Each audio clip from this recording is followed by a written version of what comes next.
नमस्कार साथियों, स्वागत है आपका ऑनलाइन स्टडी ग्रुप में। हिंदी विषय के लिए चलाई जा रही स्पेशल श्रृंखला के अंतर्गत आज की क्लास में 3 महत्वपूर्ण टॉपिक के प्रश्नों को विस्तृत व्याख्या के साथ कंप्लीट कराया जाएगा। इसमें पहला टॉपिक होगा रस, दूसरा टॉपिक होगा छंद और तीसरा टॉपिक होगा अलंकार। ये तीनों टॉपिक परीक्षा के दृष्टिकोण से अत्यंत महत्वपूर्ण है। तो चलिए प्रारंभ करते हैं रस से। ये प्रश्न पूछा जाता है कि रस का जो उल्लेख है वो सर्वप्रथम कहाँ मिलता है? तो याद रखिएगा, भरत मुनि के ग्रंथ नाट्य शास्त्र में रस का उल्लेख सर्वप्रथम मिलता है। यह भी प्रश्न पूछा जाता है कि भरत मुनि के अकॉर्डिंग रसों की संख्या कितनी है? तो याद रखिएगा, भरत मुनि के अनुसार रसों की संख्या 8 है। क्लियर? आइए प्रश्नों के माध्यम से इस रस टॉपिक को कवर करते हैं। पहला प्रश्न पूछा जा रहा है कि श्रृंगार रस का स्थायी भाव क्या होता है? तो याद रखिएगा, श्रृंगार रस का स्थायी भाव रति होता है। यहां प्रश्न संख्या 1 का ए विकल्प से हो जाएगा। श्रृंगार रस का स्थायी भाव रति होता है। देखिए यहां पर रसों की जो संख्या है वो 9 बताई गई। हमने अभी आपको बताया कि भरत मुनि के अनुसार रसों की संख्या 8 है और अलग अलग किताबों में रसों की संख्या अलग अलग मिलती है। जैसे पृथ्वीनाथ पांडे साहब की किताब में रसों की संख्या 11 बताई गई है। क्लियर? तो यहां पर आपको मुख्य रूप से यह याद रखना है कि भरत मुनि के अनुसार रसों की संख्या 8 है और यहां हम आपको 11 रस के स्थायी भाव बताएंगे जिनको आप याद रखेंगे। क्लियर? तो चलिए, यहां पर श्रृंगार रस का स्थायी भाव आपने देख लिया कि रति होता है। हास्य रस का स्थायी भाव हास होता है। करुण रस का स्थायी भाव शोक होता है। रौद्र रस का स्थायी भाव क्रोध होता है। वीर रस का स्थायी भाव उत्साह होता है। भयानक रस का स्थायी भाव भय होता है। विभत्स रस का जो स्थायी भाव होता है वो जुगुप्सा होता है। जुगुप्सा अर्थात घृणा से है। क्लियर है? अद्भुत रस का स्थायी भाव विस्मय होता है और शांत रस का स्थायी भाव निर्वेद होता है। क्लियर? देखिए जो शांत रस है, अगर हम इसको हटा दें तो जो 8 रस बचते हैं यही भरत मुनि के अनुसार रसों की संख्या है। क्लियर? और जो पृथ्वीनाथ पांडे साहब की किताब में 11 रस दिए गए हैं उसमें 10वां रस दिया गया है वात्सल्य रस। देखिए वात्सल्य रस कब उत्पन्न होता है? जब छोटे बालकों की क्रियाकलाप देखी जाती है तो उसके कारण जो रस आता है वो होता है वात्सल्य रस। अगर आपसे वात्सल्य रस का स्थायी भाव पूछा जाए तो आपका जवाब होगा स्नेह। क्लियर है? 11वां रस होता है भक्ति रस। भक्ति रस का सीधा संबंध ईश्वर की महिमा, ईश्वर के गुणगान से है और जो भक्ति रस है इसका स्थायी भाव होता है अनुराग। क्लियर है? तो आप इन सभी 11 रसों के स्थायी भाव को याद रखेंगे। अगला देखिए, प्रश्न संख्या 2 पूछा जा रहा है किस भाव की परिपक्व अवस्था को रस कहा जाता है? तो याद रखिएगा, स्थायी भाव की जो परिपक्व अवस्था होती है उसको रस कहा जाता है। क्लियर? स्थायी भाव की परिपक्व अवस्था को रस कहते हैं। याद रखिएगा, यहां पर स्थायी भाव की जो संख्या है वो 9 मानी गई है। याद रखिएगा, रस में जो मूलतः भाव होता है वो क्या होता है? एक ही स्थायी भाव होता है। क्लियर? जो काव्य में शुरू से लेकर आखिर तक होता है। क्लियर? अगला देखिए, प्रश्न संख्या 3 पूछा जा रहा है कि जो भाव मन में केवल अल्पकाल तक संचरण करे उसमें उसे क्या कहते हैं? तो याद रखिएगा, जो भाव मन में अल्पकाल यानी कम समय के लिए संचरित होता है उसको कहते हैं संचारी भाव। क्या कहते हैं? संचारी भाव। इस बात को आप ध्यान में रखेंगे। अगर हम संचारी भाव की बात करें तो संचारी भाव को ही व्यभिचारी भाव भी कहते हैं। पहली बात। दूसरी बात, अभी आपने देखा कि ये अल्पकालिक समय के लिए ही संचरण करता है। और यदि आपसे संचारी भाव की कुल संख्या पूछी जाए तो आपका जवाब होगा संचारी भाव की कुल संख्या 33 मानी गई है। क्लियर है? यहां पर एक बात और आप ध्यान रखिएगा कि जो संचारी भाव है जिसको अभी आपने देखा कि केवल अल्प समय तक संचरण करता है, ये स्थायी भावों के सहायक के रूप में आकर मिलते हैं। क्लियर है? अगर आप कहेंगे कि कुछ एग्जाम्पल दीजिए कि कैसे हम ये समझें कि ये संचारी भाव जो अल्पकालिक समय के लिए रहता है, तो एक बहुत अच्छा एग्जाम्पल आप ले सकते हैं। मान लीजिए आप रास्ते में जा रहे हैं और आपके गाड़ी में किसी ने पीछे से उसको टच कर दिया, ये धक्का लग गया, तो आपके मन में एक कम समय के लिए एक भाव उत्पन्न होता है, क्रोध का, आवेश का। ये क्या है? इसको कहते हैं संचारी भाव या व्यभिचारी भाव। क्लियर है? ये मैंने आपको एक व्यवहारिक उदाहरण दिया। देखिए यहां पर स्थायी भाव और संचारी भाव इन दोनों को आपने देख लिया। यहां पर विकल्प में 2 और दिए गए, विभाव और अनुभाव। इसको भी आप देख लीजिए, क्योंकि देखिए प्रीवियस ईयर के प्रश्नों को करने का जो सही तरीका होता है वो यही होता है कि यदि आयोग ने विकल्प में कोई दे दिया नाम तो उसको आप जरूर पढ़ लें, क्योंकि हो सकता है कि अगले ईयर में वहीं से प्रश्न बना दिया जाए। तो देखिए, अगर हम विभाव की बात कर लें जो विकल्प डी में दिया गया है, तो विभाव वो पदार्थ या वो व्यक्ति जो किसी अन्य व्यक्ति के हृदय में भाव उत्पन्न कर दे तो इन्हीं कारकों को विभाव कहते हैं। यानी जो व्यक्ति या पदार्थ किसी अन्य व्यक्ति में भाव उत्पन्न कर दे तो इन्हीं व्यक्ति या पदार्थ जो कारक है इन्हीं को विभाव कहते हैं। क्लियर है? और ये याद रखिएगा कि ये जो विभाव होते हैं ये 2 प्रकार के होते हैं। एक होता है आलंबन विभाव और एक होता है उद्दीपन विभाव। आलंबन विभाव क्या होता है? आलंबन विभाव का मतलब जिसके ऊपर उस भाव का उत्पन्न हो रहा है वो। ठीक है? जैसे श्रृंगार में आप देखते हैं नायक नायिका, तो ये क्या है? आलंबन विभाव। ठीक है? उद्दीपन विभाव का मतलब, उद्दीपन विभाव का मतलब उस भाव से है जो उद्दीपन ला दे, यानी जो तेजी ला दे। जैसे चांदनी, चांदनी देखते हैं आपके मन में एक भाव उत्पन्न होता है, तो चांदनी क्या हो गई? उद्दीपन विभाव। जैसे सुगंध, कोई आपने सुगंध ली, उसके द्वारा आपके मन में एक भाव आ गया तेजी से, तो वो क्या? उद्दीपन विभाव। माला, ये भी उद्दीपन विभाव का उदाहरण है। क्लियर? तो इतनी बात आप यहाँ पर विभाव के संदर्भ में याद रखेंगे। अगर ये बात आपको नहीं पता है तो आप अपने नोट्स में जरूर नोट डाउन कर लेंगे। अगर हम बात कर लें अनुभाव की, तो जब आप अपने आंतरिक मनोभाव को शारीरिक रूप से रिप्रेजेंट करते हैं या शारीरिक रूप से उसको व्यक्त करते हैं तो उसी को अनुभाव कहा जाता है। क्लियर है? जैसे मान लीजिए कि आपने ऐसे व्यक्ति को देखा जिसके कारण आपका दिल तेजी से धड़कने लगा, तो ये क्या है? अनुभव। प्रेम में पसीना आना, ये भी अनुभव है। जैसे आप किसी को घृणा का मन में भाव आता है तो आप नाक सिकोड़ते हैं, तो ये जो शारीरिक रिप्रेजेंटेशन है नाक सिकोड़ने का, यानी आपके मन में घृणा का भाव है और आपने शारीरिक रूप से उसे व्यक्त किया, तो ये क्या है? अनुभव। होठ फड़कना, ये भी अनुभव। गुस्से में मुंह लाल होना, ये भी अनुभव है। क्लियर? तो अब आप इन चारों विकल्पों को अच्छे से समझ गए हैं। हम अगले प्रश्न की तरफ चल रहे हैं। प्रश्न संख्या 4 पूछा जा रहा है कि अमर्ष क्या है। तो सबसे पहले तो आपको अमर्ष का अर्थ समझना होगा। अमर्ष का अर्थ होता है आवेश, क्रोध या असहिष्णुता। क्लियर? तो ये समझ में आ गया कि आवेश अल्पकाल के लिए आता है ना, तो ये कैसा हो जाएगा? संचारी भाव या व्यभिचारी भाव। क्लियर? यानी प्रश्न संख्या 4 का यहाँ पर बी विकल्प आपका आंसर हो जाएगा। और अभी आपने पढ़ा था कि संचारी भावों की संख्या कितनी होती है? 33 होती है। क्लियर? अगला चलिए प्रश्न संख्या 5। प्रश्न संख्या 5 में पूछा जा रहा है कि जुगुप्सा का स्थायी भाव किस रस से संबंधित है। तो देखिए, जो जुगुप्सा स्थायी भाव है ये विभत्स रस का स्थायी भाव होता है। तो यानी यहाँ पर आपका विकल्प सी सही हो जाएगा। विभत्स रस का स्थायी भाव जुगुप्सा होता है और जुगुप्सा का मतलब मैंने आपको अभी बताया था घृणा से। क्लियर? यहाँ पर देखिए, ये जो जुगुप्सा का भाव है इससे संबंधित एक यहाँ पर एग्जाम्पल दिया गया, यानी ये जो लाइनें लिखी गई हैं ये विभत्स रस से संबंधित है। लिखा है, सिर पर बैठ्यो काग, आंख दो खात निकारत, खैंचत जीबही स्यार, अति ही आनंद उर्धारत, गिद्ध जांग को खोदी खोदी के मांस उखारत, स्वान अंगुरिनी काटी काटी के खान विचारत। यानी ये जो पशु पक्षियां जो मांस को निकाल रहे हैं और खाकर आनंद ले रहे हैं, तो इससे आपके मन में कैसा भाव आ रहा है? घृणा का भाव आ रहा है ना। तो यहाँ पर कैसा रस हो जाएगा? विभत्स रस हो जाएगा, यानी जिसका भाव क्या होता है? जुगुप्सा। क्लियर? और बाकी आपने देख लिया कि करुण रस का स्थायी भाव शोक, रौद्र रस का स्थायी भाव क्रोध और अद्भुत रस का स्थायी भाव विस्मय होता है। प्रश्न संख्या 6 देखिए, यहां पर कुछ पंक्तियां लिखी गई हैं और पूछा जा रहा है कि इसमें कौन सा रस है। जरा उसको पढ़िए। लिखा है कि मन रे तन कागद का पुतला, लगे बूंद बनसी जाए छिन में, गर्भ करे क्या इतना। यानी यहां पर जो कवि है वो मन को समझा रहा है कि ये जो तन है ना, यानी ये जो शरीर है ये कागज का पुतला है, और जैसे कागज पर पानी की बूंदें पड़ती हैं और वो गलने लगता है, तो ये जो शरीर है ये समय के अनुसार ढलेगा और एक दिन ये खत्म हो जाएगा। फिर इस शरीर पर जो कि कागज के पुतले के समान है उस पर इतना गर्व क्यों। क्लियर? ये मन में भाव है। तो यहाँ पर कैसा भाव आ रहा है? शांत भाव, यानी अपने ऊपर नहीं परमात्मा को ध्यान में रखने का भाव आ रहा है। यानी यहाँ कैसे रस हो जाएगा? शांत रस हो जाएगा। क्लियर? आपने भी इन लाइनों को पढ़ा होगा तो आपका भी मन बिल्कुल शांत हो रहा होगा, तो यहाँ पर कैसा है? शांत रस है। क्लियर? यानी डी विकल्प आपका यहाँ पर सही हो जाएगा। और आपने ये जाना था कि शांत रस का स्थायी भाव क्या होता है? निर्वेद होता है। क्लियर? इन बातों को ध्यान में रखेंगे, यानी जहां पर परमात्मा के प्रति अनुराग व्यक्त किया जाए वो शांत रस है। अगला प्रश्न संख्या 7 पूछा जा रहा है कि प्रश्न में जो पंक्तियां दी गई इसमें कौन सा रस है। पूछा जा रहा है कि हे खग मृग हे मधुकर श्रेणी, तुम देखी सीता मृग नैनी। तो यहां पर क्या है? यहां पर जब भगवान राम सीता जी के वियोग में उनको वनों में ढूंढते हैं और वहां के पशु पक्षियों से सीता जी के बारे में जानकारी पूछते हैं, उसी का भाव यहाँ इन दोनों पंक्तियों में है। तो यहाँ पर किस प्रकार का भाव है? श्रृंगार रस में जो वियोग श्रृंगार होता है उसका भाव है। यानी यहाँ पर प्रश्न संख्या 7 का डी विकल्प आपका सही हो जाएगा। क्लियर? प्रश्न संख्या 7 का डी विकल्प सही हो जाएगा। यहाँ पर वियोग श्रृंगार रस है। क्लियर? अगला देखिए, राम जी सीता के वियोग में दुखी होकर जंगल में पशु पक्षियों से सीता जी के बारे में पूछ रहे हैं, तो इसलिए यहाँ पर वियोग श्रृंगार रस। अगला प्रश्न संख्या 8 पूछा जा रहा है कि देखी सुदामा की दीन दशा, करुणा करिके करुणा निधि रोए। इसमें कौन सा रस है? तो यहाँ पर आप सीधे देख रहे हैं कि करुण रस का भाव आ रहा है। क्लियर? और करुण रस का स्थायी भाव क्या होता है? शोक। यानी यहाँ पर शोक का भाव आ रहा है ना, क्योंकि सुदामा की इतनी दीन दशा थी कि जिसको देखकर करुणा निधि क्या हुए? रोए। यानी यहाँ पर शोक का भाव है, करुण का भाव है, तो यहाँ पर कैसा रस हो जाएगा? करुण रस। यानी प्रश्न संख्या 8 का सी विकल्प आपका आंसर हो जाएगा। क्लियर? तो यहाँ पर कैसा हो जाएगा? करुण रस। यानी जो कृष्ण भगवान है वो सुदामा जो उनके मित्र थे उनको देखकर उनके मन में दुख होता है, आंसू आ जाते हैं, तो यहाँ पर करुण रस होगा। और वियोग रस अभी आपने देखा कि जब नायक नायिका आपस में बिछड़ते हैं तो वहां पर होता है। रौद्र रस कब होता है? जैसे ये लाइन लिखी है कि जो तुम्हारे अनुशासन पावे, कंदुक एवं ब्रह्मांड उठावे। जहां पर रौद्र रूप हो, रौद्र रूप का स्थायी भाव क्या होता है? क्रोध। जहां पर क्रोध का भाव। शांति रस का भी आपने देखा था। क्लियर?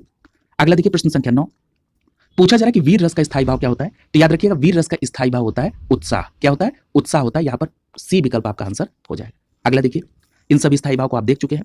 यहाँ पर एक बात याद रखिएगा, जो शांत रस का स्थायी भाव है ये निर्वेद के अलावा सम और वैराग्य भी होता है। इनको भी आप ध्यान में रखेंगे।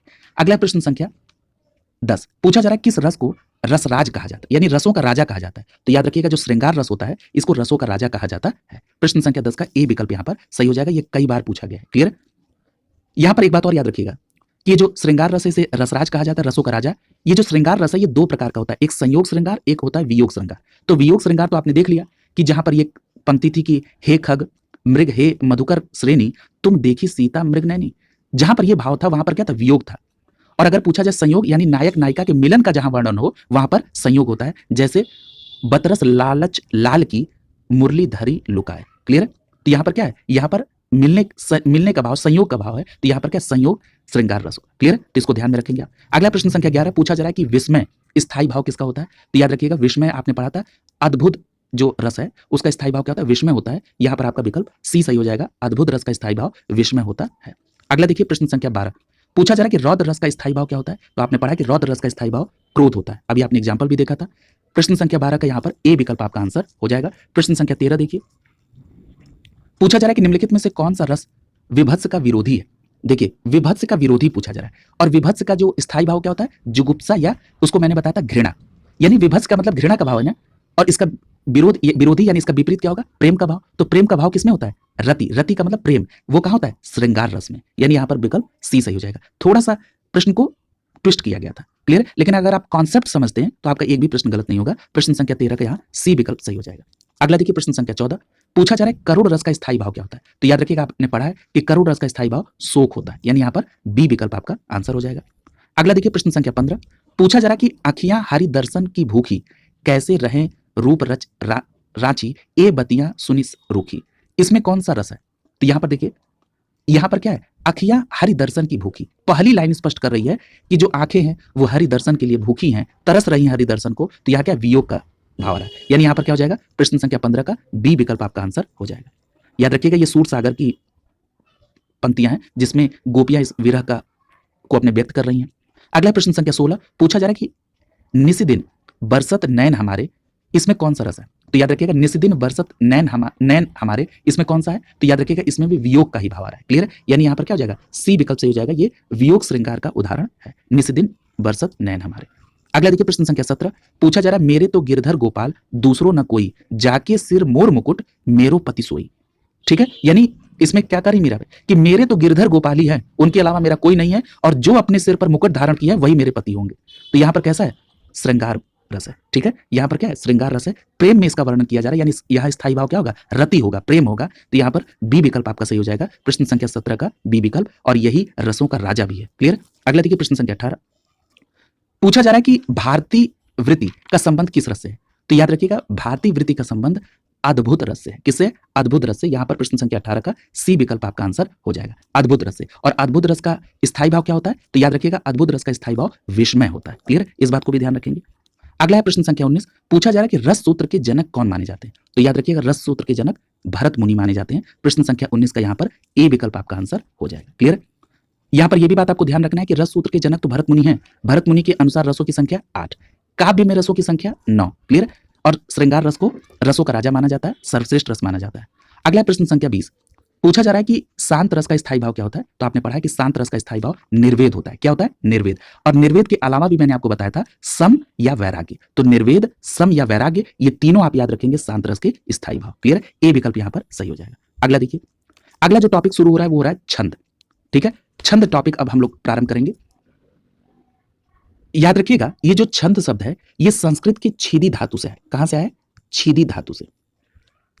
ये संस्कृत के छीदी धातु से आया है, और ये छीदी का मतलब होता है ढकना या आच्छादित करना। क्लियर? अगर हम छंद की परिभाषा की बात करें तो जिन रचनाओं में वर्ण, मात्रा, यति, गति, तुक आदि पर बल दिया जाता है उसको क्या कहते हैं? छंद कहते हैं। क्लियर? यहां पर मैंने यति शब्द का इस्तेमाल किया है। यति का मतलब होता है विराम स्थल। क्लियर? यानी जब आप कोई रचना पढ़ते हैं तो वहां पर कहीं पर एक जगह ठहराव लेते हैं, थोड़ा सा रुकते हैं, उसी को यति कहते हैं। क्लियर? तो इन बेसिक बातों के साथ आप इस टॉपिक की शुरुआत करेंगे। यहां पर पहला प्रश्न है आपका कि किस छंद में 26 मात्राएं होती हैं और 14 और 12 पर यति होता है? तो देखिए यति का मतलब आप तुरंत समझ लेंगे विराम स्थल की बात हो रही है। तो याद रखिएगा जो गीतिका होती है इसमें 26 मात्राएं होती हैं और 14 और 12 पे यति होता है। देखिए यहां पर 26 मात्राएं, तो याद रखिएगा मात्राओं की गणना के अनुसार जिस छंद की रचना व्यवस्था हो उसको क्या कहते हैं? उसको मात्रिक छंद कहते हैं। ये भी बात याद रखिएगा। मात्रिक छंद किसे कहते हैं? मात्राओं की गणना के अनुसार जिस छंद की रचना हो उसे मात्रिक छंद कहते हैं। तो यहाँ पर 26 मात्राएं की गणना की गई ना गतिका में, तो यहाँ पर ये गतिका क्या हो गया? मात्रिक छंद है। अब यहाँ पर एक बात और याद रखिएगा कि ये जो गीतिका है ये सममात्रिक छंद है। कैसा छंद है? सममात्रिक छंद है। सममात्रिक छंद क्या होते हैं? सभी चरण में समान मात्राएं अगर होंगी तो उसे सममात्रिक छंद कहा जाएगा। तो गीतिका क्या है? एक सममात्रिक छंद है, इसमें 26 मात्राएं होती हैं। ठीक है, और 14 और 12 पर यति होता है, और जो पदांत है उसमें लघु गुरु का होना अनिवार्य। ये तीन बातें आप गीतिका के संदर्भ में याद रखेंगे। यहाँ पर एग्जाम्पल दिया गया, हे प्रभु आनंददाता ज्ञान हमको दीजिए, शीघ्र सारे दुर्गणों को दूर हमसे कीजिए, लीजिए हमको शरण में, हम सदाचारी बने, ब्रह्मचारी धर्म रक्षक वीर व्रतधारी बने। क्लियर है? ये किसका उदाहरण है? गीतिका का। अगला देखिए प्रश्न संख्या 2, पूछा जा रहा है कि छंद से संबंधित गणों की सही संख्या क्या है। तो याद रखिएगा छंद से संबंधित गणों की संख्या 8 है। कितनी है? 8 है। प्रश्न संख्या 2 का यहाँ पर सी विकल्प आपका आंसर हो जाएगा। क्लियर? अब ये 8 क्या है? तो याद रखिएगा ये जो छंद से संबंधित गणों की संख्या 8 है वो क्या है? यगड़, मगड़, तगड़, रगड़, जगड़, भगड़, नगड़, सगड़, ये 8 गण है। और याद रखिएगा 3 वर्णों का जो एक गण होता है, कितने वर्णों का? 3 वर्णों का एक गण होता है। इस बात को भी आप ध्यान में रखेंगे। अगला देखिए प्रश्न संख्या 3, पूछा जा रहा है निम्न में सममात्रिक छंद कौन सा है। तो सममात्रिक छंद अभी आपने पढ़ा था कि जिसमें प्रत्येक चरण में समान मात्राएं हो उसे सममात्रिक छंद कहते हैं। तो यहां पर देखिए इसका सही जवाब होगा विकल्प सी, चौपाई। चौपाई जो है ये सममात्रिक छंद होती है। अब जरा चौपाई के संदर्भ में देखिए कि ये सममात्रिक छंद क्यों होती है। देखिए चौपाई के संदर्भ में याद रखिएगा कि चौपाई में 4 चरण होते हैं और चारों चरणों में समान रूप से 16 मात्राएं होती हैं। कितनी मात्राएं होती हैं? 16। तो अभी आपने पढ़ा था कि जब सभी चरण में समान मात्राएं होंगी तो वो क्या होगा? सममात्रिक छंद होगा। और यहां पर चौपाई के संदर्भ में भी कहा जा रहा है कि चारों चरणों में समान रूप से 16 मात्राएं, यानी चौपाई क्या होगा? सममात्रिक छंद। अगर हम सममात्रिक छंद के उदाहरण की बात करें तो इसमें चौपाई, रोला, गीतिका, हरि गीतिका, ये चारों जो है सममात्रिक छंद होते हैं। ये बिल्कुल आपको क्लियर कट याद होना चाहिए। हम लोग 1 बाय 1 सभी के बारे में डिटेल देखेंगे। आपने गीतिका के बारे में देख लिया है और चौपाई। गीतिका में सभी पंक्ति में कितनी? 26 मात्राएं और चौपाई में 16 मात्राएं। अब हम लोग रोला और हरि गीतिका को आगे कवर कर लेंगे। अगर हम बात करें अर्धमात्रिक छंद की, तो जो अर्धमात्रिक छंद होता है उसमें पहले और तीसरे चरण में समान मात्राएं और दूसरे और चौथे चरण में समान मात्राएं होती हैं। इसका मतलब है कि इसमें कुछ भिन्न होते हैं, इसीलिए कहते हैं इसे अर्ध सममात्रिक छंद। यानी आधा ऐसा भाग होता है जिसमें समान मात्राएं, यानी पहले और तीसरे में समान, दूसरे और चौथे में समान, इसी को कहते हैं अर्ध सममात्रिक छंद। इसका उदाहरण क्या होगा? बरवै, दोहा, सोरठा, उल्लाला, ये सभी अर्ध सममात्रिक छंद के उदाहरण है। ये बिल्कुल आपको क्लियर कट याद होना चाहिए। क्लियर? अगला देखते हैं हम लोग। अगला देखिए, अगला है प्रश्न संख्या 4। प्रश्न संख्या 4 में पूछा जा रहा है कि छंद पढ़ते समय आने वाले विराम को क्या कहते हैं। देखिए मैंने कई बार बताया कि जब भी विराम आए के संदर्भ में पूछा जाए तो आप सीधे यति लगाएंगे। क्लियर? यानी प्रश्न संख्या 4 का यहां पर बी विकल्प सही हो जाएगा। क्लियर? अगला है प्रश्न संख्या 5, पूछा जा रहा है किस छंद का प्रथम और अंतिम शब्द एक सा होता है। तो याद रखिएगा कुंडलिका होती है जिसका पहला और अंतिम शब्द जो है वो एक होता है, यानी यहां पर आपका ए विकल्प सही हो जाएगा। कुंडलिका में पहला और अंतिम शब्द जो है वो एक होता है, यहां पर विकल्प ए सही हो जाएगा। अब देखिए कुंडलिका के बारे में एक बात याद रखिएगा कि ये तो आपने देख लिया कि इसमें पहला और अंतिम शब्द एक सा होता है। कुंडलिका में 6 चरण होते हैं। कितने? 6 चरण। और इनमें से जो 2 चरण हैं वो दोहा और जो बाकी शेष 4 चरण हैं वो रोला के होते हैं। क्लियर है? और अभी आपने देखा है कि रोला सममात्रिक छंद है और दोहा कैसा है? अर्ध सममात्रिक छंद। क्लियर है? यानी यहां पर सममात्रिक छंद और अर्ध सममात्रिक छंद का मिश्रण है। किसमें? कुंडलिका में। इसीलिए कुंडलिका को विषम मात्रिक छंद कहा जाता है। याद रखिएगा कुंडलिका विषम मात्रिक छंद का उदाहरण है। यह भी बात ध्यान में रखिएगा। अब देखिए रोला की अगर हम बात कर लें, रोला के संदर्भ में आपने पढ़ा था कि रोला जो है ये सममात्रिक छंद होता है। इसमें भी 4 चरण होते हैं और प्रत्येक चरण में 24 मात्राएं होती हैं। कितनी मात्राएं होती हैं? 24 मात्राएं। और 11 और 13 पर यति होता है, यानी विराम होता है। मैं फिर से बोल दे रहा हूं, रोला एक सममात्रिक छंद होता है। रोला में इसमें 4 चरण होते हैं और प्रत्येक चरण में 24 मात्राएं होती हैं। चूंकि प्रत्येक चरण में 24 मात्राएं होती हैं, समान मात्राएं होती हैं, इसीलिए इसको सममात्रिक छंद कहते हैं। और इसमें जो यति होती है यानी विराम होता है वो 11 और 13 पे होता है। क्लियर? अगर हम बात कर लें दोहा की, तो दोहा अर्ध सममात्रिक छंद होता है। क्यों? क्योंकि इसमें पहले और तीसरे चरण में 13 मात्राएं हैं और दूसरे और चौथे चरण में 11 मात्राएं। ठीक है? यानी इसमें प्रत्येक चरण में समान मात्राएं नहीं है। यहां पर पहले और तीसरे चरण में 13 और दूसरे और चौथे चरण में 11 मात्राएं होती हैं दोहा में, इसीलिए अर्धमात्रिक छंद होता है। अगर हम बात कर लें सोरठा की, तो सोरठा जो होता है ये दोहा का उल्टा होता है। ये भी प्रश्न पूछा जाता है कि दोहा के उल्टे को क्या कहते हैं, तो सोरठा कहते हैं। अब उल्टा हो रहा है, उल्टा का मतलब क्या हो जाएगा? यहां पर पहले और तीसरे चरण में 11 मात्रा हो जाएगी और दूसरे और चौथे चरण में 13 मात्रा हो जाएगी। तो ये जो सोरठा है ये दोहे का उल्टा हो जाएगा। क्लियर? तो यहां आपने इन सभी को कवर किया। अगला चलिए प्रश्न संख्या 6, पूछा जा रहा है कि निम्नलिखित में से कौन सा छंद का प्रकार नहीं है। ठीक है? तो देखिए छंद के अगर प्रकार की बात करें तो मैंने अभी यहां पर कुछ नामों का उल्लेख किया था कि जैसे चौपाई, रोला और गीतिका और हरि गीतिका। ठीक है? ये क्या है? सममात्रिक छंद है। और वहीं बरवै, दोहा, सोरठा और उल्लाला ये अर्ध सममात्रिक छंद है। तो यहां पर देखिए चौपाई भी आ गई, दोहा भी हो गया, सोरठा भी हो गया। यहां पर दृष्टांत का वर्णन नहीं हुआ, यानी यहां पर प्रश्न संख्या 6 का ए विकल्प सही हो जाएगा। ये छंद का प्रकार नहीं है। क्लियर है? ए विकल्प यहां पर सही हो जाएगा। देखिए आयोग ने इसका आंसर सोरठा माना था, जो कि क्या है? सीधे सीधे गलत है। सोरठा तो कई बार आ चुका है। सोरठा बिल्कुल सीधे सीधे छंद होता है और ये भी आप पढ़ते हैं कि सोरठा दोहे का उल्टा होता है। क्लियर?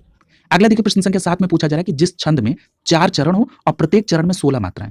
तो देखिए अभी मैंने एक प्रश्न के एक्सप्लेनेशन में चौपाई को बताया था कि चौपाई में 4 चरण और प्रत्येक चरण में 16 मात्राएं। तो यहाँ आंसर क्या हो जाएगा? डी विकल्प से हो जाएगा, चौपाई आपका आंसर हो जाएगा। क्लियर है? अगला देखिए, अब जैसे देखिए यहाँ पर है कि चौपाई क्या हो जाएगा? सममात्रिक छंद। क्यों? क्योंकि प्रत्येक चरण में 16 मात्राएं होती हैं। और एक बात और याद रखिएगा, चौपाई के अंत में दीर्घ के बाद ह्रस्व वर्णन आना वर्जित है। क्लियर है? दीर्घ के बाद लघु का आना वर्जित है। जैसे यहां पर दिया है गुरुपद रज मृदु मंजुल अंजन, ठीक है, नयन अमीय दृगदोष विभंजन, तेहि करी विमल विवेक विलोचन, बरनौ रामचरित भव मोचन। ये क्या है? ये चौपाई है। क्लियर है? तो इसको भी आप ध्यान में रखेंगे, ये चौपाई का उदाहरण होगा। अगला देखिए प्रश्न संख्या 8, पूछा जा रहा है कि छप्पय किस प्रकार का छंद है? याद रखिएगा ये जो छप्पय है ये भी क्या है? ये भी विषम मात्रिक छंद होता है। क्या होता है? विषम मात्रिक छंद होता है छप्पय, इसलिए यहां पर आपका बी विकल्प आंसर हो जाएगा। और विषम मात्रिक छंद और क्या आपने अभी पढ़ा था? कुंडलिका। तो याद रखेंगे कुंडलिया होता है, कुंडलिया और छप्पय यही दो विषम मात्रिक छंद होते हैं। इन बातों को भी आप ध्यान रखेंगे, बी विकल्प यहां पर सही हो जाएगा। तो याद रखिएगा छप्पय और कुंडलिया ये दोनों विषम मात्रिक छंद होते हैं। कुंडलिया में मैंने आपको बताया था कि जिसमें 2 चरण दोहा के होते हैं और शेष 4 चरण जो होते हैं रोला के होते हैं। यहां पर क्या है? छप्पय में रोला और उल्लाला नामक 2 छंदों से मिलकर ये बना होता है। इसमें 6 चरण होते हैं। क्लियर है? और पहले 4 चरण जो हैं वो रोला के और अंतिम जो 2 चरण है वो उल्लाला के होते हैं। तो रोला और उल्लाला से मिलकर कौन सा बनता है छंद? तो ये भी पूछा जा सकता है। तो आपका जवाब क्या होगा? छप्पय छंद। और ये क्या है? विषम मात्रिक। अगला देखिए प्रश्न संख्या 9, पूछा जा रहा है कि चौपाई के प्रत्येक चरण में कितनी मात्राएं? तो आप कई बार पढ़ चुके हैं, 16 मात्राएं, इसीलिए चौपाई सममात्रिक छंद है। सी विकल्प यहां पर सही हो जाएगा। क्लियर है? तो इस प्रकार आपने यहां पर इस छंद टॉपिक को कंप्लीट कर लिया। अगला जो टॉपिक है वो अलंकार है। अलंकार टॉपिक पर चलने से पहले यहां पर 2 ऐसे टॉपिक हैं, जो 2 ऐसे टॉपिक जो छूट रहे हैं किसमें? छंद में। जरा उनको भी कवर कर लीजिए। पहला है हरिगीतिका। हरिगीतिका भी एक छंद होता है और आपने पढ़ा था कि ये कैसा छंद होता है? सममात्रिक छंद। यानी हरिगीतिका में भी प्रत्येक चरण में समान मात्राएं होंगी। तो कितनी मात्राएं होती हैं प्रत्येक चरण में? 28 मात्राएं। याद रखिएगा हरिगीतिका में प्रत्येक चरण में 28 मात्राएं और गीतिका में प्रत्येक चरण में कितनी मात्राएं थी? 26 थी। याद रखिएगा। और हरिगीतिका में यति कितने पर होता है? 16 और 12 पर। क्लियर है? एक और छूट रहा है वर्वय। ये जो वर्वय है ये अर्ध सममात्रिक छंद होता है। और अर्ध सममात्रिक छंद इसका मतलब प्रत्येक चरण में समान मात्राएं नहीं होंगी। यहां पर पहली और तीसरे चरण में 12 मात्राएं होती हैं और दूसरे और चौथे चरण में 7 मात्राएं होती हैं। तो ये क्या होता है? वर्वय। अब इस प्रकार आपका छंद का टॉपिक कंप्लीट हो गया। अब हम चलते हैं अलंकार पर। अब देखिए अलंकार के संदर्भ में कुछ बेसिक बातें आपको क्या ध्यान में रखनी होंगी। सबसे पहले तो ये याद रखना होगा कि अलंकार का अर्थ क्या होता है। देखिए अलंकार का मतलब होता है आभूषण से। क्लियर है? यानी शब्द और अर्थ की शोभा बढ़ाने वाले को ही क्या कहते हैं? अलंकार। यहां पर एक बात याद रखिएगा, यहां पर 2 प्रकार होते हैं अलंकार के, एक होता है शब्दालंकार, एक होता है अर्थालंकार। क्लियर? यानी जब शब्द के आधार पर वर्णन हो रहा हो तो शब्दालंकार और जब अर्थ के आधार पर हो रहा है तो उसे अर्थालंकार कहा जाता है। एक प्रश्न और बहुत पूछा जाता है जिसका उल्लेख मैं यहां कर दूं और आपको ध्यान भी रखना होगा। पूछा जाता है निम्नलिखित में से कौन सा शब्दालंकार का भेद नहीं है? और 4 विकल्प में से 3 शब्दालंकार के रहेंगे और 1 नहीं रहेगा। तो याद रखिएगा शब्दालंकार के अंतर्गत अनुप्रास, यमक और श्लेष आता है। ये बिल्कुल याद रखिएगा। शब्दालंकार के अंतर्गत अनुप्रास, यमक और श्लेष आता है। आइए अब हम लोग अलंकार से संबंधित प्रश्नों की शुरुआत करते हैं। यहां पर जो पहला दिया गया है कि चरण कमल बंदौ हरिराई, इसमें कौन सा अलंकार है? तो याद रखिएगा चरण कमल बंदौ हरिराई में आप देख रहे हैं कि यहां पर तुलना नहीं की जा रही है। यहां पर सीधे मान लिया गया चरण कमल, यानी चरण को कमल सीधा मान लिया गया। तो यहां पर क्या हो जाएगा? रूपक अलंकार। तो याद रखेंगे रूपक अलंकार वह अलंकार होता है जहां पर तुलना नहीं, सीधे मान लिया गया। क्लियर? यानी यहां पर गुणों की अत्यंत समानता हो जाती है। क्लियर? तो याद रखेंगे यहां पर सी विकल्प आपका आंसर हो जाएगा। देखिए ये कई बार प्रश्न पूछा गया। और ये जो रूपक अलंकार है इसमें दिया गया कि जहां उपमेय और उपमान में कोई अंतर ना दिखाई दे उसको रूपक अलंकार कहते हैं। इसका मतलब ये कि जहां पर उपमेय और उपमान के बीच में भेद को समाप्त कर दिया गया है, यानी वहां पर तुलना नहीं और उसी को डायरेक्ट मान लिया गया है, उसको क्या कहते हैं? रूपक अलंकार। अब देखिए यहां पर कुछ लोगों को उपमेय और उपमान में भी दिक्कत होगी, तो कोई दिक्कत नहीं है, संक्षेप में समझ लेते हैं और जिनको पता है उनका रिवीजन हो जाएगा। तो देखिए उपमेय क्या होता है? जिसका वर्णन किया जा रहा है उसको उपमेय कहते हैं। जिसका वर्णन किया जा रहा है उसको क्या कहते हैं? उपमेय। और वह शब्द जिससे उपमेय का वर्णन किया जा रहा है उसको उपमान कहते हैं। जैसे ये ऊपर एग्जांपल में आप देखिए लिखा है चरण कमल बंदौ हरिराय। तो यहां पर किसका वर्णन किया जा रहा है? चरण का। यानी चरण क्या हो गया? उपमेय। और किस शब्द से इसका वर्णन हो रहा है? तुलना हो रही है किससे इसकी समानता? तो ये कमल से। तो यहां पर कमल क्या हो गया? उपमान हो गया। क्लियर हो गया? अब देखिए जैसे एक और उदाहरण दिया गया है, वन सारदी चंद्रिका चादर ओढ़े। क्लियर है? तो यानी चंद्रिका चादर ओढ़े, सीधे तुलना नहीं हो रही, सीधे मान लिया गया। तो यहां पर क्या हो जाएगा? रूपक अलंकार हो जाएगा यहां पर भी। क्लियर? अगला देखिए प्रश्न संख्या 2, पूछा जा रहा है कि कूलन में, केली में, कछारन में, कुंजन में, क्यारिन में कलित कलीन किलंकत है। ये जो पंक्ति है इसमें कौन सा अलंकार है? तो आप देख रहे हैं कि यहां पर एक वर्ण ऐसा जिसका बार बार इस्तेमाल हो रहा है। कौन सा? क। ये देखिए क का बार बार रिपीटिशन हो रहा है। जब किसी भी वर्ण का कई बार आवृत्ति हो या कई बार उसका रिपीटिशन हो तो वहां पर कौन सा अलंकार होता है? वहां पर अनुप्रास अलंकार होता है। ये सभी आप जानते हैं कि अनुप्रास अलंकार में क्या होता है, वर्णों एक ही वर्ण की कई बार आवृत्ति होगी तो वहां पर क्या होता है, वहां पर अनुप्रास अलंकार होता है। क्लियर है? जैसे एक और आप जान रहे हैं, जैसे चरण, चोट, चटकत, चकोट, हर जगह यहां पर च का रिपीटिशन हो रहा है तो यहां पर क्या होगा, यहां पर भी आपका अनुप्रास अलंकार होगा। क्लियर है? तो ये भी ध्यान में आप रखेंगे। अगला देखिए प्रश्न संख्या 3, पूछा जा रहा है कि माला फेरत जुग भया, फेरा न मन का फेर, कर का मन का डारी दे, मन का फेर। देखिए यहां पर मन का 2 बार आया है, मन का और यहां मन का, लेकिन यहां पर जो मन का 2 बार आया है, इन दोनों मनके का अर्थ अलग अलग है। ठीक है? तो यहां पर इसका मतलब ये हो गया कि एक ही शब्द 2 या 2 से अधिक बार आए लेकिन उनका अर्थ हर बार अलग अलग हो तो वहां पर कौन सा अलंकार होता है? याद रखिएगा वहां पर यमक अलंकार होता है। क्लियर? यानी जहां पर एक शब्द एक से अधिक बार आए और उसका अर्थ हर बार अलग हो तो वहां पर क्या हो जाएगा? यमक अलंकार हो जाएगा। क्लियर? देखिए यहां पर जो एक मन का है उसका मतलब क्या है? उसका मतलब है माला की जो मोती है उसको एक बार मन का कहा गया और दूसरी बार मन के का मतलब है कि हृदय से। ठीक है? दूसरे बार मन का मतलब हृदय से है और पहले बार मन का मतलब क्या था? माला की मोती से। क्लियर है? यानी एक शब्द एक से अधिक बार आया और अर्थ अलग अलग हो तो वहां पर कैसा अलंकार होता है? यमक अलंकार होता है। बिल्कुल क्लियर कट इसको याद रखिएगा। जैसे अगर हम यमक अलंकार के कुछ और उदाहरण आपको बता दें ताकि आप उससे फेमिलियर रहें, हो सकता है कि इन्हीं उदाहरणों में से आपके प्रश्न बन जाए। जैसे काली घटा का घमंड घटा, नभ मंडल तारक वृंद खिले। तो जैसे यहां पर देखिए एक घटा शब्द जो 2 बार आया, काली घटा का घमंड घटा। तो जो काली घटा है, पहली घटा का मतलब है काले बादल और फिर कहा जा रहा है काली घटा का घमंड घटा, जो दूसरी बार घटा है उसका मतलब होता है कम होना। क्लियर है? तो ये क्या हो जाएगा? यमक अलंकार। जैसे आप कहते हैं कनक कनकते 100 गुनी मादकता अधिका है, तो यहाँ पर कनक शब्द एक से अधिक बार है और पहले कनक का मतलब सोना और दूसरे कनक का मतलब धतूरा, तो यहाँ पर भी क्या होगा? यमक अलंकार। क्लियर है? तो ये हो गया। जैसे एक और बहुत महत्वपूर्ण है, जैसे कहा जाता है जे 3 बेर खाती है, जे 3 बेर खाती है। यानी यहाँ पर पहली बार कह रहा है कि वो 3 बार खाती है और दूसरी बार 3 बेर का मतलब है कि ये 3 बेर खाती है, 3 दाने के बेर खाती है, दूसरी बार का अर्थ है और पहले का मतलब 3 बेर खाती है यानी 3 बार खाती है। क्लियर है? यानी 3 बेर 2 बार आया और दोनों बार अर्थ अलग अलग है। क्लियर है? तो यहाँ पर आपने इसको देख लिया।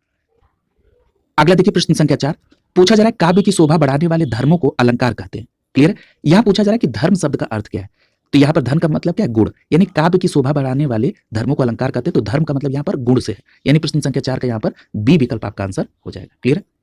अगला प्रश्न संख्या 5, पूछा जा रहा है कि तरनी तनुजा तट तमाल तरुवर बहुछाए, झुके कुल सो जल परसन हित मनहु सुहाए। इसमें कौन सा अलंकार है? तो देखिए तरनी तनुजा तट तमाल तरुवर बहुछाए। ठीक है? तो यहां पर कौन सा अलंकार हो जा रहा है आपका?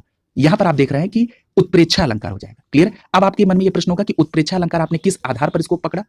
तो याद रखिएगा, जब मानो मनहु जानो जनहु ज्यों शब्द आ जाए तो वहां पर आप सीधे सीधे उत्प्रेक्षा अलंकार लगाएंगे। कुछ अपवाद होते हैं लेकिन ज्यादातर जगहों पर अगर ये बोधक शब्द आ रहे हैं तो आप वहां पर सीधे उत्प्रेक्षा अलंकार लगाएंगे। तो कहां पर इसका प्रयोग किया गया है? तो देखिए यहां पर लिखा हुआ है मनहु।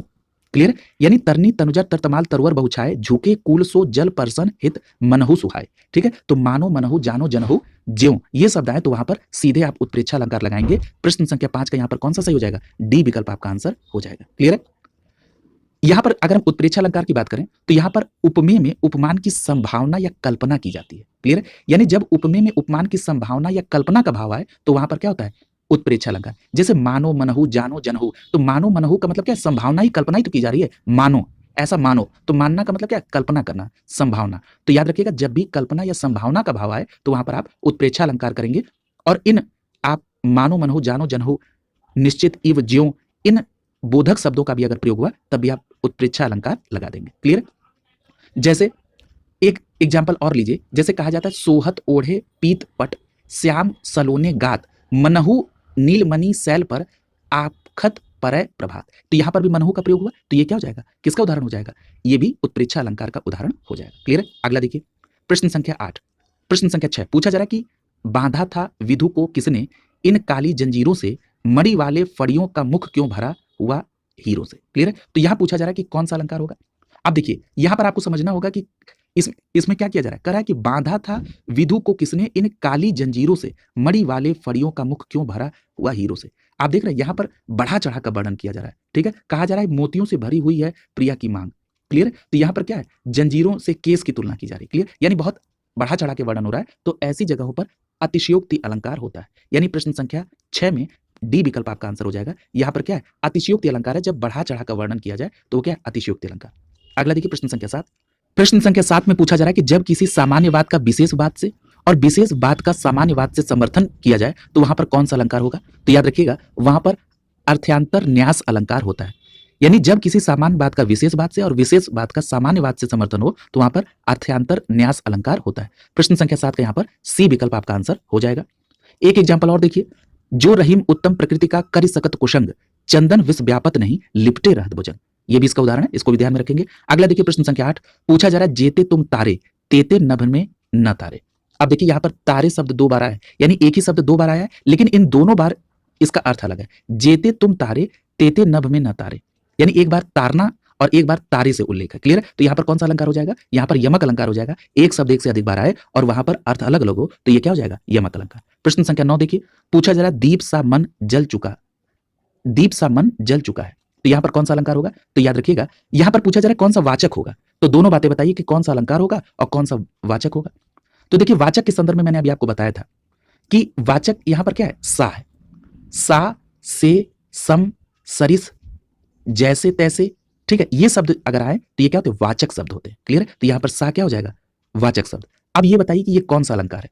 तो याद रखिएगा यहाँ पर उपमा अलंकार है। क्लियर है? यानी उपमा अलंकार जब भी आएगा तो वहां पर सा से सरिस सम, ठीक है, इव, इन प्रकार के शब्दों का प्रयोग किया जाता है। वहां पर क्या होता है, उपमा अलंकार होता है। बी विकल्प यहाँ पर सही हो जाएगा।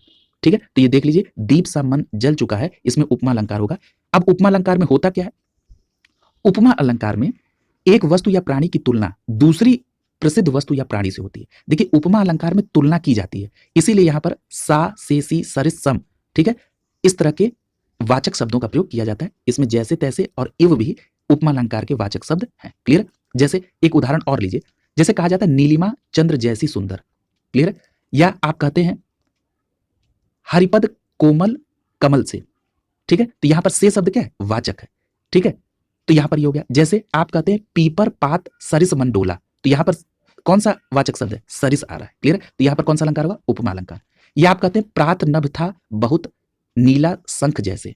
क्लियर? तो यहां पर क्या, जैसे शब्द क्या है, वाचक शब्द है। क्लियर? तो ये याद रखेंगे, ये सब किसके उदाहरण है, ये सभी उपमा अलंकार के उदाहरण है। या एक और होता है कि मखमल के झूले पड़े हाथी सा टीला, तो यहां पर सा वाचक शब्द आया, कौन सा अलंकार होगा, उपमा अलंकार। क्लियर? तो ये कई उदाहरण भी मैंने आपको बताए। प्रश्न संख्या 10 देखिए, पूछा जा रहा है कि प्रत्यक्ष के द्वारा अप्रत्यक्ष का चमत्कार पूर्ण वर्णन किया जाए तो वहां पर कौन सा अलंकार होगा। तो याद रखिएगा वहां पर अनुमान होगा। यानी जब कभी भी आप प्रत्यक्ष के द्वारा अप्रत्यक्ष का वर्णन करेंगे तो अनुमान ही तो करेंगे। जो चीज अप्रत्यक्ष है, जो आपके सामने नहीं है, उसका चमत्कार पूर्ण वर्णन करना है, तो वहां पर क्या करेंगे, अनुमान। तो यहां पर अनुमान अलंकार है, यानी यहां पर ए विकल्प आपका आंसर हो जाएगा।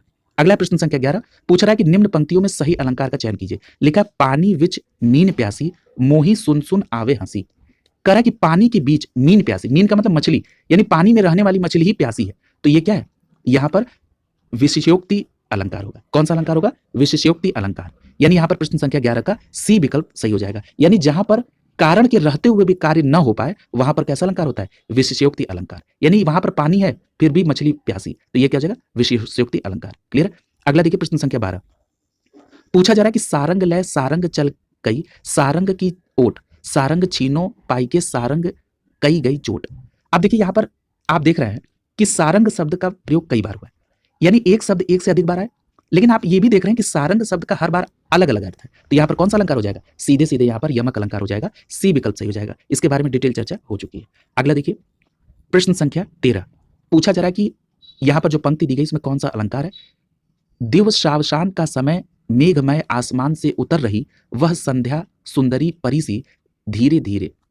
अब देखिए पूछा जा रहा है यहां पर कौन सा अलंकार है। अब देखिए आपने यहां पर देखा संध्या सुंदरी, सीधे बात हो रही है ना, तो भी आप यहां पर चौंके, और सी शब्द का भी है। तो यहां पर आपको इससे कंफ्यूज नहीं होना है, यहां पर सीधे सीधे मानवीकरण अलंकार होगा। ठीक है, यानी प्रश्न संख्या 13 का डी विकल्प यहां पर सही हो जाएगा। क्लियर है? यानी जिन पंक्तियों में निर्जीव वस्तु का वर्णन सजीव की तरह हो वहां पर क्या हो जाएगा, मानवीकरण। क्लियर है? या निर्जीव वस्तु का मानवीकरण किया जाए तो वहां पर क्या हो जाएगा, मानवीकरण अलंकार किया हो जाएगा। अगला देखिए प्रश्न संख्या 14 पूछा जा रहा है कि 3 बेर खाती थी वे 3 बेर खाती थी। देखिए अभी मैंने इसका उदाहरण आपको बताया था कि क्या है, एक बार है कि वो 3 बार खाती थी, एक 3 बेर, तो यानी यहां क्या है, एक ही शब्द है लेकिन उसका अर्थ अलग अलग है। तो यहां पर क्या हो जाएगा, यमक अलंकार हो जाएगा। क्या है, प्रश्न संख्या 14 का बी विकल्प आपका आंसर हो जाएगा। यहां पे यमक अलंकार हो जाएगा। क्लियर है? यानी एक शब्द जो है एक से अधिक बार आए लेकिन अर्थ अलग अलग हो तो वहां पर यमक अलंकार होता है। जैसे मैंने वहां पर आपको कनक कनकते सौ गुनी मादकता अधिकार या खाए बौराए जग पाए बौराए इसका भी उदाहरण दिया था। ये भी क्या है, कनक कनक है, यानी एक कनक का मतलब सोना और दूसरे कनक का मतलब धतूरा, यानी यहां पर भी कौन सा अलंकार होगा, यमक अलंकार। याद रखिएगा। अनुप्रास अलंकार भी आप पढ़ चुके हैं, जहां पर एक ही वर्ण कई बार आए तो वहां पर अनुप्रास अलंकार, यानी वर्णों की आवृत्ति कई बार हो तो अनुप्रास अलंकार। जैसे तरनी तनुजा तट तमाल तरुवर बहुछाए, आप देख रहे हैं त जो वर्ण है कई बार आया है, यानी ये किसका उदाहरण है, अनुप्रास अलंकार। श्लेष अलंकार, इसको जरा देख लीजिए। श्लेष शब्द का जो अर्थ होता है उसका अर्थ होता है चिपका, यानी यहां पर क्या होता है, एक ही शब्द रहेगा लेकिन एक ही शब्द के अर्थ कई होंगे। जैसे उदाहरण देखिए, रहीमन पानी रखिए बिन पानी सब सून, पानी गए न उबरे मोती मानस चून। यहां पर पानी के तीन अर्थ हैं, मोती के लिए चमक, मनुष्य के लिए सम्मान और चूने के लिए जल के तौर पर। क्लियर है, तो ये याद रखेंगे, यानी यहां पर एक ही शब्द है लेकिन इससे कई अर्थ चिपके हुए हैं। क्लियर है, तो यहां पर क्या होगा, श्लेष अलंकार। यदि हम बात करें रूपक अलंकार की, तो रूपक अलंकार क्या होता है, तो याद रखिएगा जब उपमेय में उपमान का रूप में मान लिया जाए, ठीक है, यानी यहां पर तुलना नहीं सीधे मान लिया गया तो वहां क्या, रूपक अलंकार। जैसे समय सिंधु चलन है भारी, क्लियर है, तो यहां पर इसको मान लिया गया, तुलना नहीं हो रही, रूपक अलंकार होगा। अगला प्रश्न संख्या 15 पूछा जा रहा है कि अलंकार का शाब्दिक अर्थ क्या होता है। तो मैंने स्टार्टिंग में ही आपको बता दिया था कि अलंकार का शाब्दिक अर्थ आभूषण होता है। प्रश्न संख्या 15 का यहां पर सी विकल्प सही हो जाएगा। अगला देखिए प्रश्न संख्या 16 पूछा जा रहा है कि ले चला साथ में तुझे कनक ज्यों भिक्षुक लेकर स्वर्ण झनक, इसमें कौन सा अलंकार है। तो आप यहां पर देख रहे हैं कि यहां पर क्या हो रहा है, ज्यों शब्द आया है। ज्यों किसका होता है, मानो मनहु जानो जनहु ज्यों, यानी ज्यों जैसे आपने देखा वैसे आपने कौन सा अलंकार लगा दिया, उत्प्रेक्षा अलंकार। क्लियर है, यहां पर देखिए ज्यों का प्रयोग है, यानी प्रश्न संख्या 16 का यहां पर बी विकल्प आपका आंसर हो जाएगा। क्लियर है, यानी अगर वाक्य में जानो जनहु मानो मनहु और ज्यों वाचक शब्द आ जाए तो वहां पर उत्प्रेक्षा अलंकार होता है, ये बिल्कुल याद रखिएगा। और जहां पर सा सी से सरिस समान जैसे वाचक शब्द हो वहां पर उपमा अलंकार होता है। क्लियर, तो इस बात को भी ध्यान में रखेंगे। अगला प्रश्न देखिए, अगला प्रश्न है प्रश्न संख्या 17 पूछा जा रहा है कि वही मनुष्य है कि जो मनुष्य के लिए मरे, इसमें कौन सा अलंकार है। कहा जा रहा है कि वही मनुष्य है जो मनुष्य के लिए मरे, तो यहां पर कौन सा अलंकार हो जाएगा, यहां पर यमक अलंकार हो जाएगा। यमक अलंकार मतलब एक ही शब्द एक से अधिक बार आए और उसका अर्थ अलग अलग हो तो यहां पर यमक अलंकार, यानी यहां पर प्रश्न संख्या 17 का बी विकल्प आपका आंसर हो जाएगा। क्लियर, और यमक अलंकार के बारे में कई बार चर्चा हुई है। प्रश्न संख्या 18 में पूछा जा रहा है कि अंबर पनघट में डूबो रही तारा घट उषा नागरी, यहां पर कौन सा अलंकार है। आप देख रहे हैं अंबर पनघट, यानी यहां पर कोई तुलना नहीं हो रही है, सीधे मान लिया गया अंबर पनघट, ठीक है, तो यानी यहां पर कौन सा अलंकार होगा। तो आपने पढ़ा था कि जब जहां पर इतनी समानता हो जाए कि जहां पर तुलना ना किया जाए सीधे मान लिया जाए, यानी सीधे उसको आरोपित कर दिया जाए, तो वहां पर कैसा अलंकार होगा, तो वहां पर रूपक अलंकार होगा। प्रश्न संख्या 18 का यहां पर सी विकल्प आपका सही हो जाएगा, यहां पर कैसा अलंकार होगा, रूपक अलंकार होगा। क्लियर है, तो ये बात ध्यान में रखिए। जैसे यहां पर लिखा है आकाश पानी में डूबा हुआ प्रतीत हो रहा है, यानी जैसे आकाश में रात्रि में तारे हो जाते हैं और सुबह सूर्य के प्रकाश के आगे तारे नजर नहीं आते हैं, तो इस प्रकार से अगर सीधे मान लिया जाए तो वो क्या, रूपक अलंकार। क्लियर है, जैसे आपने ये कहा था कि मैं तो चंद्र खिलौना ली हूं, तो यहां चंद्र खिलौना यानी सीधे तुलना नहीं हो रही, चंद्र खिलौना मान लिया गया, कैसा, चंदा जैसा खिलौना चाहिए।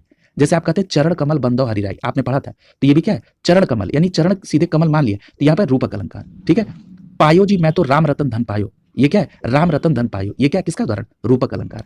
ठीक है, शशि मुख पर घूंघट डाले, ठीक है, शशि मुख पर, ठीक है, यानी मुख सीधे शशि से मान लिया गया, तो यहां पर क्या है, रूपक अलंकार। क्लियर, यानी जहां पर तुलना ना किया जाए, जहां पर मान लिया गया। क्लियर है, तो यहां पर रूपक, याद रखिएगा। अगला प्रश्न संख्या 19 पूछा जा रहा काली घटा का घमंड घटा, यहां पर कौन सा अलंकार है। तो देखिए यहां पर अभी बात हुई थी कि यहां पर घटा शब्द दो बार आया और अर्थ अलग अलग है, तो यहां पर यमक अलंकार हो जाएगा। क्लियर है, यानी जहां पर शब्दों की आवृत्ति एक से अधिक बार हो लेकिन अर्थ अलग अलग हो तो वहां पर यमक अलंकार। 19 का ए विकल्प आपका आंसर हो जाएगा। उपमा अलंकार क्या होता है, उपमा अलंकार में दो वस्तुओं में समान धर्म के प्रतिपादन को उपमा कहते हैं, जैसे जहां पर समता या तुलनात्मक वर्णन किया जा रहा है। ठीक है, और एक बात और याद रखिए, उपमा अलंकार में आपने कुछ शब्द देखे थे, कौन कौन से वो शब्द थे, सा, सी, से, तुल्य, सम, सरिस, के समान, ये शब्द जहां पर आ जाए सीधे सीधे आप उपमा अलंकार लगा देंगे, यानी जहां पर तुलना की जा रही है।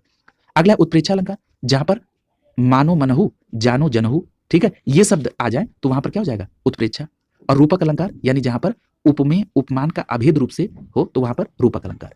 अगला प्रश्न संख्या 20 पूछा जा रहा है कि सखीने सहित हरिसी अति रानी सूखत धानु पराजनु पानी, इसमें कौन सा अलंकार है। तो यहां पर आप देख रहे हैं कि इन पंक्तियों में आपको क्या हो रहा है, जैसे यहां पर आप देख रहे हैं तो उत्प्रेक्षा अलंकार यानी मानो, कल्पना कही जा रही है। ठीक है, मानो, जैसे सखीने सहित हरिस अति रानी सूखत धानु पराजनुपानी, यानी यहाँ पर कौन सा अलंकार हो जाएगा? उत्प्रेक्षा अलंकार हो जाएगा। प्रश्न संख्या 20 का यहाँ पर क्या होगा? सी विकल्प सही हो जाएगा। यहाँ पर क्या है? उत्प्रेक्षा अलंकार। और उत्प्रेक्षा अलंकार के बारे में मैंने आपको बताया था कि उत्प्रेक्षा अलंकार में कौन से वाचक शब्द आते हैं? तो मानो, मनहु, जानो, जनहु, ज्यों, ये सभी क्या है? उत्प्रेक्षा अलंकार। और जहां पर मैंने आपको बताया था कल्पना या संभावना जैसी बातें हैं, तो वहां पर क्या है? उत्प्रेक्षा अलंकार।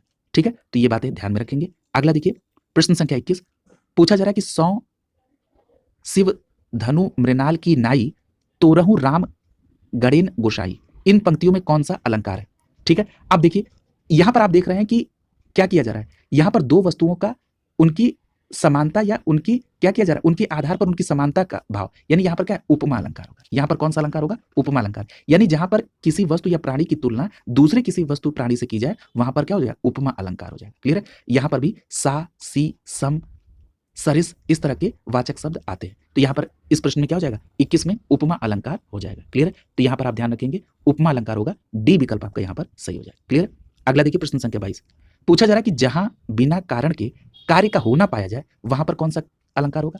तो देखिए, जहां पर बिना कारण के कार्य हो, तो वहां पर होता है विभावना अलंकार। कौन सा? विभावना अलंकार। प्रश्न संख्या 22 का बी विकल्प सही होगा। जहां बिना कारण के कार्य होना पाया जाए, वहां पर विभावना अलंकार, बी विकल्प आपका आंसर हो जाएगा। जैसे बिनु पद चले सुने बिनु काना, यानी बिना पैर के चल रहा है और बिनु सुने बिनु काना, यानी बिना कान के सुन भी रहा है। तो यहाँ क्या है? जहां पर बिना कारण के कार्य हो रहा हो, तो वहां पर कैसा अलंकार होगा? विभावना। अगला है प्रश्न संख्या 23 पूछा जा रहा है संतो भाई आई ज्ञान की आधी रे, संतो भाई आई ज्ञान की आधी रे, इसमें कौन सा अलंकार होगा? तो यहां पर देख रहे हैं संतो भाई आई ज्ञान की आधी रे में आप देख रहे हैं कि यहां पर क्या हो रहा है? आरोप, मतलब यहां पर आप देख रहे हैं कि रूपक अलंकार है। जैसे यहां पर क्या है? अभेद रूप से आरोप, यानी रूपक अलंकार में जहां पर क्या होता है? कोई तुलना ना की जाए, वहां सीधे आरोपित कर दिया जा रहा है। ठीक है, करा कि संतो भाई आई ज्ञान की आधी रे, अब ज्ञान की आधी से सीधे तुलना नहीं, सीधे आरोपित, यानी यहां पर क्या होगा? रूपक अलंकार। ठीक है, बस आपको भाव को समझना होगा। सी विकल्प यहां पर सही हो जाएगा। जैसे मैंने कुछ उदाहरण बताए थे कि मैं तो चंद्र खिलौना लियो, अब यहाँ चंद्र से खिलौना की तुलना नहीं हो रही, सीधे मान लिया गया कि भैया हमको चंद्र जैसा खिलौना चाहिए। क्लियर है? तो यहाँ पर कैसा अलंकार हो जाएगा? रूपक अलंकार। अगला है प्रश्न संख्या 24 पूछा जा रहा है कि खिली हुई हवा आई, फिरकी सी आई, चली गई। क्लियर है? तो यहाँ पर आप देख रहे हैं सी शब्द का है, तो सी किसमें आता है? उपमा अलंकार। यानी जहां पर सा, सी, से, तुल्य, सम, सरिस जैसे है, जहां पर तुलना की जा रही हो, ठीक है, तो वहां पर उपमा अलंकार होगा। यानी यहां पर प्रश्न संख्या 24 का आपका ए विकल्प आंसर हो जाएगा। क्लियर है? अगला देखिए, अब ये उत्प्रेक्षा आप पढ़ चुके हैं इन सारे को। प्रश्न संख्या 25 देखिए, प्रश्न संख्या 25 में पूछा जा रहा है कि पापी मनुज भी आज मुख से राम नाम निकालते, यानी यहां पर आप देख रहे हैं कहा जा रहा है कि जो पापी है वो भी आज अपने मुख से राम नाम निकाल रहे हैं, यानी क्या? विरोधाभास की स्थिति है। यानी यहां पर प्रश्न संख्या 25 में ए विकल्प सही हो जाएगा। यहां पर विरोधाभास अलंकार होगा। क्लियर? यानी पापी मनुष्य भी आज अपने मुख से राम नाम निकाल रहा है, यानी विरोधाभास की स्थिति है। यानी अगर ऐसे कहा दिया जाए कि जहां विरोध ना हो वहां पर भी विरोध का आभास हो रहा हो, तो वहां पर विरोधाभास अलंकार होता है। क्लियर? तो इस प्रकार यहाँ पर अलंकार से संबंधित जितने भी प्रश्न थे उसको विस्तृत व्याख्या के साथ आपको कंप्लीट करा दिया गया। ये तीनों टॉपिक यहाँ कंप्लीट हो गए। अगली क्लास में नए टॉपिक के साथ मुलाकात होगी। शुभकामनाओं के साथ आप सभी का बहुत बहुत धन्यवाद।